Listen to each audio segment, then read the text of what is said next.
Ay. Bistado ta ka. Kung iniinan niya, di mo kung madadali ka mga style mong yan. Ha? Yung mga pataob-taob ka pa ng face mask. Bistado ta ka na, noy. Bako kang babae. Barako ka.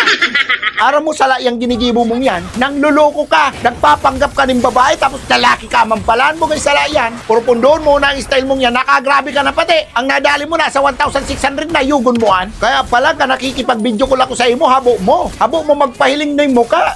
Haloy-haloy kitang magka-chat. Ang mga picture mo sa Facebook, bako man yan lalawgon mong yan. Pinadagdag mo pa ako sa koleksyon ka mga nabakita mo. Piday mo ko, noy. Ano yan, babayadan mo ako? Babayadan mo ako tano para manamitan mo ako? Lucy, anong una mo sa ko bayadan? Pero ka naka-insulto ha. Ano babayadan mo ako ng 5,000? Anong una mo sa kuya ha? Actually, nangangaypuan akong kwartangon yan eh. Pero di mo ko madadali ng mga araw-araw mo kayan. Dagdagan mo pagigibol mo, panjis mo. Gibol mo 20,000.